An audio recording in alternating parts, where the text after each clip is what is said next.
పెళ్లి పుస్తకం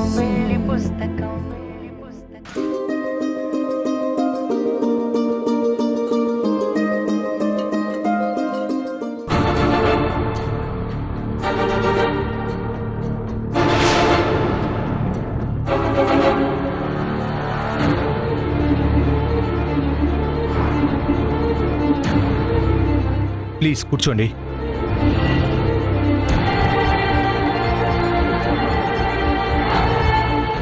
నా మాట విని వచ్చినందుకు చాలా థ్యాంక్స్ అభిలాష గారు. లొకేషన్ పంపిన తర్వాత మీ నుండి ఏ రిప్లై లేకపోయేసరికి మీరు రారేమో అనుకున్నాను. మీరేదో నిజం చెప్పాలి, సహాయం చెయ్యాలి అని ఫోన్లో చెప్పారు కదా, అదేంటో తెలుసుకుందామని వచ్చాను. మీరు తెలుసుకోబోయే నిజం మీకు, నాకు, నా ఫ్రెండ్కి తప్ప మరెవ్వరికీ తెలియదు. మీరు కూడా ఇదే సీక్రెట్ని మెయింటైన్ చేస్తారన్న నమ్మకంతో మీకు చెప్తున్నాను. నా గురించి ఏం తెలుసని అంతగా నమ్ముతున్నారు?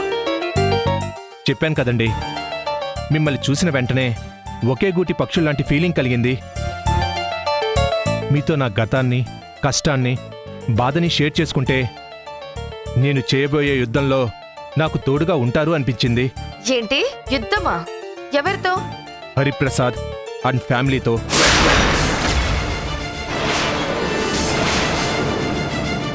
ఏంటి మీ మావయ్య గారితో యుద్ధం చేస్తావా? అతను నాకు పిల్లనిచ్చిన మామ మాత్రమే కాదు, మా అమ్మకి సొంత అన్నయ్య. నేను హరిప్రసాద్ మేనల్లుణ్ణి.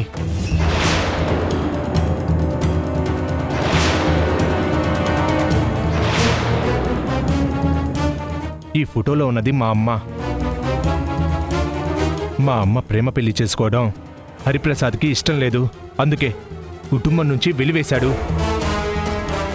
ఒక ప్రమాదంలో మా నాన్న చనిపోయాడు. ఎక్కడికి వెళ్ళాలో ఏం చేయాలో తెలియక మా అమ్మ నన్ను తీసుకొని సహాయం కోసం పుట్టింటికి వెళ్ళింది. ఏ దిక్కు లేకుండా వచ్చిన చెల్లి మీద జాలి, దయ లేకుండా హరిప్రసాద్ ఒక రాక్షసుడిలా ప్రవర్తించాడు. తాతయ్యని రెచ్చగొట్టి అమ్మని తిట్టేలా చేశాడు.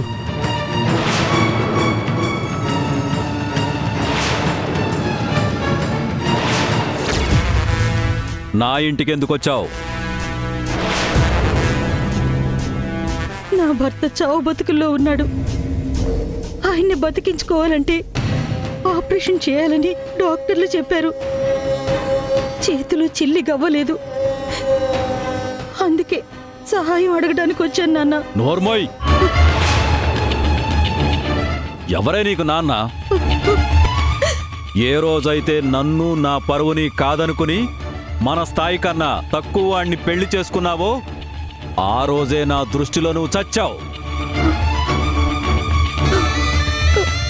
నీకే నీళ్లు వదులుకున్న వాణ్ణి నీ మొగుడికి మాత్రం ఎలా సాయం చేస్తాననుకున్నావు? అంత మాట అనకండి నాన్న, మీకు దండం పెడతాను.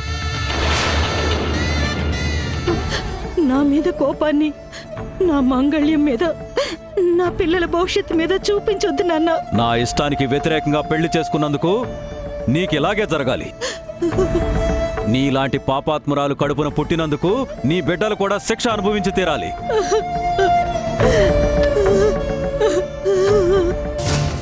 అన్నయ్య, నాన్నకు నువ్వైనా చెప్పు. నాన్న, మనల్ని నమ్ముకుని వచ్చింది. ఒక్కసారి ఆలోచించండి. నువ్వు మధ్యలో మాట్లాడుకో హరి. ఇది మన కుటుంబం పరువుకు సంబంధించిన విషయం. పరువు అంటే నాకు ప్రాణం. దాని విషయంలో ఆ దేవుడే వచ్చి చెప్పినా నేను మాత్రం క్షమించను. నువ్వు, నీ మొగుడు, నీ పిల్లలు ఎవరు ఎలా చేస్తారో చావండి. ఈ కుటుంబం నుండి నీకు ఎలాంటి సాయం అందదు. పో బయటికి.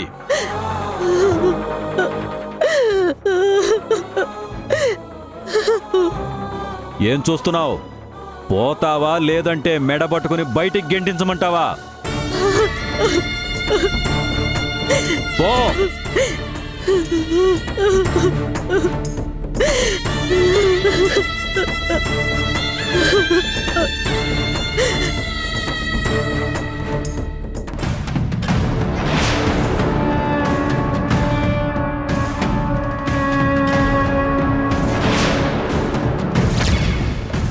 అప్పుడు మా అమ్మకి నాకు ఎక్కడికి వెళ్ళాలో ఏం చేయాలో తెలీదు.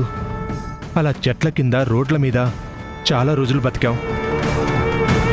అప్పుడు నేను ఉన్నానన్న ధైర్యంతో అమ్మ బతుకుంది, కానీ లేదంటే ఎప్పుడో చచ్చిపోయేది. ఇప్పటికీ ఆ రోజుల్ని తలుచుకుంటుంటే నా కళ్ళల్లో నీరు, గుండెల్లో కోపం పెరిగిపోతుంది. డబ్బు సంపాదించి అందరి ముందు పెద్ద మనిషిలా చలామణి అవుతున్న హరిప్రసాద్ వెనక ఇంత నీచమైన గతం ఉందని ఎవ్వరికీ తెలీదు. నాలాంటి వాడు చెప్పినా నమ్మరు. నాకు, నా తల్లికి ఇలాంటి గట్టి పట్టించిన వాణ్ణి ఏం చేయమంటావు? ఎలాంటి శిక్ష వేయాలి? మీ కథ వింటే నా కళ్ళల్లోనే నీళ్లు తిరుగుతున్నాయి. మీ అమ్మగారు ఇప్పుడు ఎక్కడున్నారు? తను చనిపోయారు. అమ్మ చావుతోనే నాలో పగ, ప్రతీకారం పుట్టాయి. హరిప్రసాద్ని వెతుక్కుంటూ వచ్చేలా చేశాయి. పథకం ప్రకారమే తనూజాని ప్రేమించి పెళ్లి చేసుకున్నాను. ఆ ఇంట్లో అందరి చేత నమ్మకస్తుడిగా స్థానం సంపాదించుకొని ఆ కుటుంబాన్ని నాశనం చేస్తాను. చాలా మంచి నిర్ణయం తీసుకున్నారు. అలాంటి వాళ్ళకి ఇలానే గుణపాఠం చెప్పాలి. మీకు జరిగినంత అన్యాయం నాకు జరగలేదు, కానీ జీవితంలో నేను కూడా చాలా నష్టపోయాను. నువ్వు ఆ కుటుంబాన్ని మంచితనంతో నమ్మిస్తే నేను కన్నీళ్లతో, క్యాన్సర్తో నమ్మించాను. చాలా మంచి వార్త చెప్పారండి. ప్రతీకారంతో కలిసిన మన స్నేహం 10 కాలాల పాటు చల్లగా ఉండాలి. మన శత్రువుల జీవితం బూడిదైపోవాలి. చూసారా మన కథలు ఎలా కలిశాయో? ఒకేలా ఆలోచించే వాళ్ళు ఎప్పటికైనా ఒక చోట కలవాల్సిందే, ఒక మాట మీద ఉండాల్సిందే. ఇక నుండి మనమిద్దరం ఒకరికి ఒకరు సహాయం చేసుకుంటూ కలిసి కుట్రలు చేద్దాం. ప్రతీకారం తీర్చుకునే ప్లాన్స్ ఆలోచిద్దాం. ష్యూర్ చందు గారు. రోజులు గడిచే కొద్దీ నువ్వు చావుకి దగ్గర అవ్వటం లేదు. కొత్త ఊపిరితో ఆయుష్ పోసుకుంటున్నావు. నువ్వు మారక ముందు నీ బుద్ధి, పద్ధతి నచ్చక బ్రతికుండగానే చచ్చిన దానిగా చూశాను.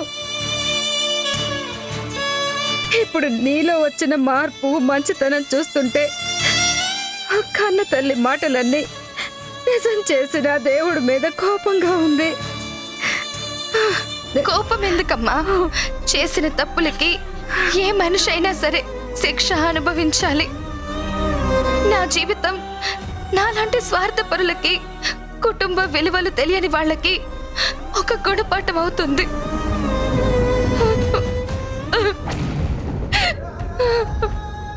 అభి,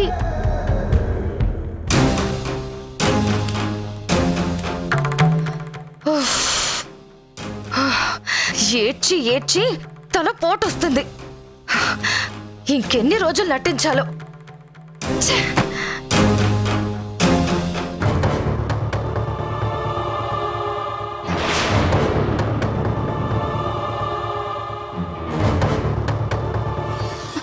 ఈ ఇంట్లో నువ్వు, నేను, మన కొడుకు మాత్రమే ఉండాలి. మిగిలిన వాళ్ళంతా పైకి పోవాలి, లేదంటే బయటకైనా పోవాలి.